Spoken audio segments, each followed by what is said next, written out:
Mind had been far away, dealing with green flies. "I was speaking about that man Maud met when she was staying with Brenda in Wales." "Oh, yes." "Oh, yes?" echoed Lady Caroline, annoyed. "Is that the only comment you can find to make?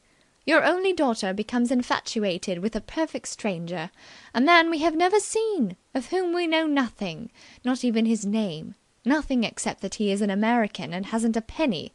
Maud admitted that. And all you say is 'Oh, yes'." "But it's all over now, isn't it?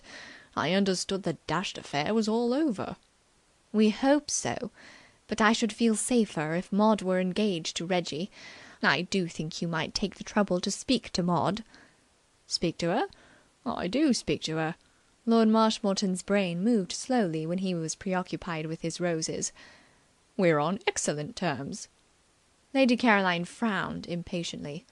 Hers was an alert, vigorous mind, bright and strong like a steel trap, and her brother's vagueness and growing habit of inattention irritated her. "I mean to speak to her about becoming engaged to Reggie. You are her father.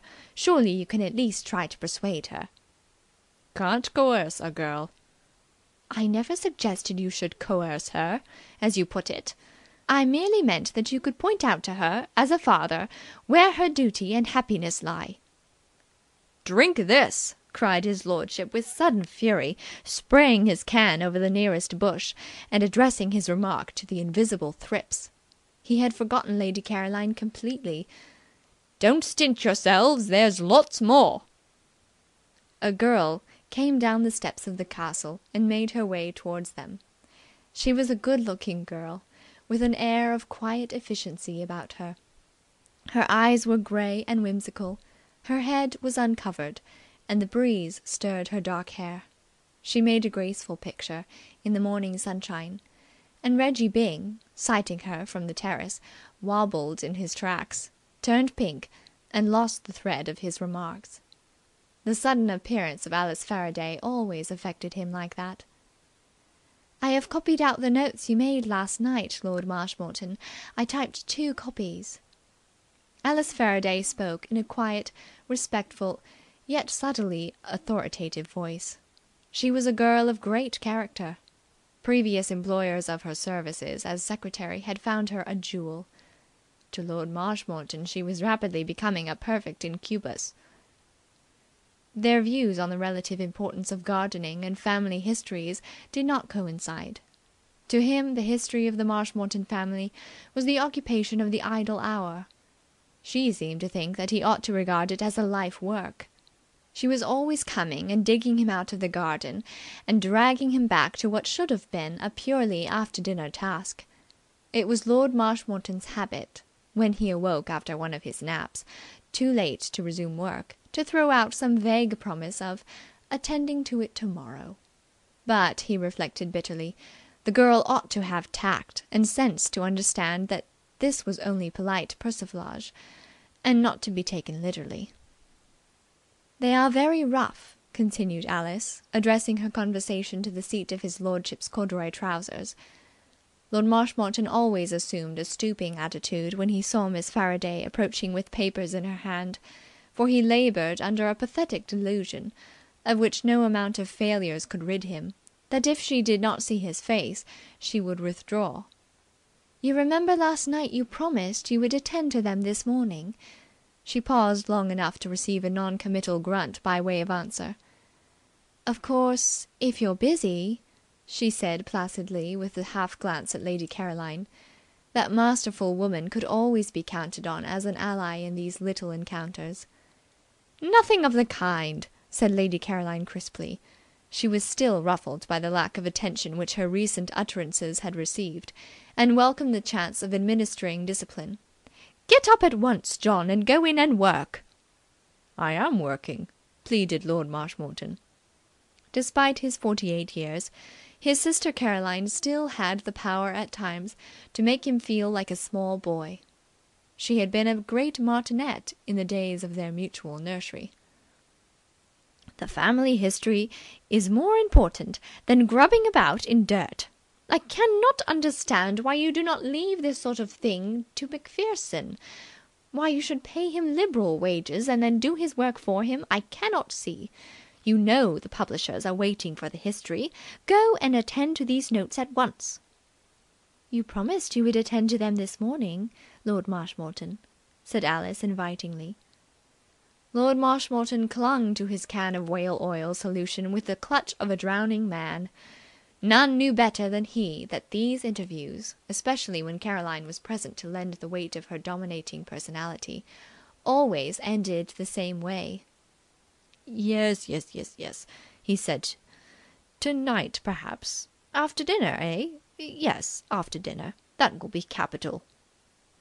"I think you ought to attend to them this morning," said Alice, gently persistent. It really perturbed this girl to feel that she was not doing work enough to merit her generous salary. And on the subject of the history of the Marshmoreton family she was an enthusiast. It had a glamour for her.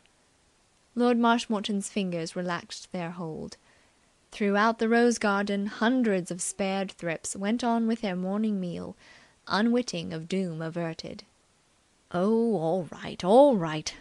Come into the library." "Very well, Lord Marshmoreton." Miss Faraday turned to the Lady Caroline.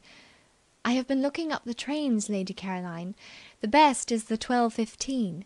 It has a dining car and stops at Belpher if signalled." "Are you going away, Caroline?" inquired Lord Marshmoreton hopefully. "I am giving a short talk to the Social Progress League at Lewisham. I shall return tomorrow." "Oh," said Marshmoreton, hope fading from his voice. "Thank you, Miss Faraday," said Lady Caroline. "The 12:15. The motor will be round at 11:45. Thank you. Oh, by the way, Miss Faraday, will you call to Reggie as you pass and tell him I wish to speak to him?" Maud had left Reggie by the time Alice Faraday reached him, and that ardent youth was sitting on a stone seat, smoking a cigarette and entertaining himself with meditations in which thoughts of Alice competed for precedence with graver reflections connected with the subject of the correct stance for his approach shots. Reggie was a troubled spirit these days. He was in love, and he had developed a bad slice with his mid-iron. He was practically a soul in torment. "Lady Caroline asked me to tell you that she wishes to speak to you, Mr. Byng." Reggie leaped from his seat. "Hullo, hullo, hullo! There you are! I mean to say, what?" He was conscious, as was his custom in her presence, of a warm, prickly sensation in the small of the back.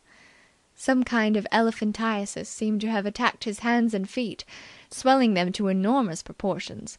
He wished profoundly that he could get rid of this habit of yelping with nervous laughter whenever he encountered the girl of his dreams.